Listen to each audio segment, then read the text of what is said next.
Okay, so if a teenage girl asked me, Rachel, why didn't you have sex until you got married to Jason? This is the kind of thing that I say to her. I would say that when I was a teenager, I'd become a Christian and I really wanted to please God.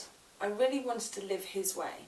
But I found it really difficult because actually I didn't always know what it was that God wanted me to do. And there was no verse in the Bible that said, right, you can hold hands with your boyfriend, you can kiss your boyfriend, you can sit on the sofa and maybe lie down with your boyfriend, but make sure you keep your clothes on, don't go to bed together, all that kind of stuff. There wasn't a list.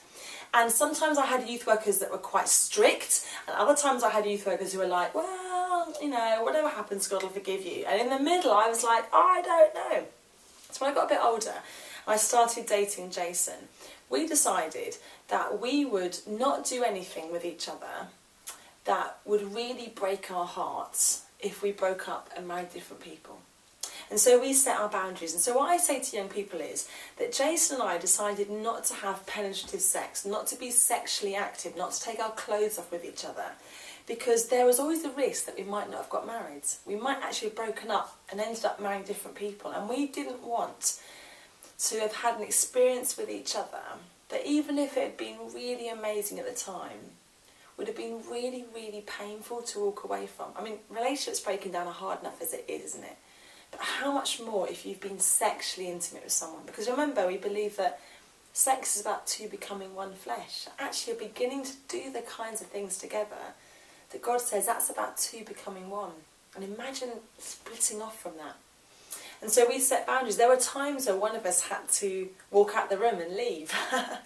And there were times when we realised that lots of praying together was like, oh my goodness, we're praying really intimately and now we really want to rip each other's clothes off and have lots of sex. And so we had to be really wise about the way that we were together.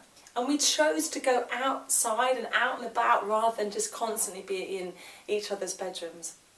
But do you know what? The other side of marriage now, do you know what I look back and thank God for?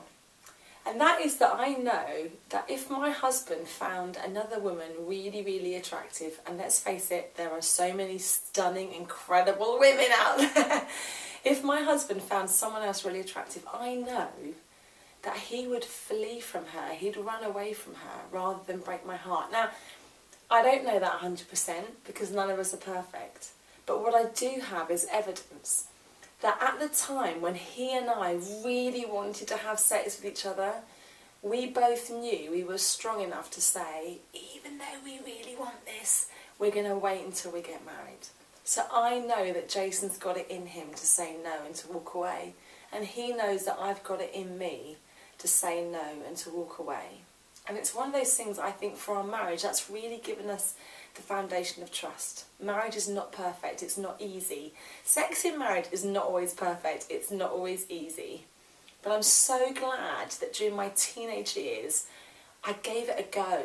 I dared to say, I'm going to do this your way, God. And I also discovered that God's amazing, that he forgives me, that his strength in my life feels incredible. I would never have known any of that if I had just thought, I can't do it, I'll just do it my own way. So I would always encourage girls to dare themselves to do it God's way, to try it, to see what will happen as they step out as a radical disciple and put Jesus first. It's not easy, but that's what we as youth workers are there for, isn't it? And so let me encourage you with that. That's the kind of stuff that I would say.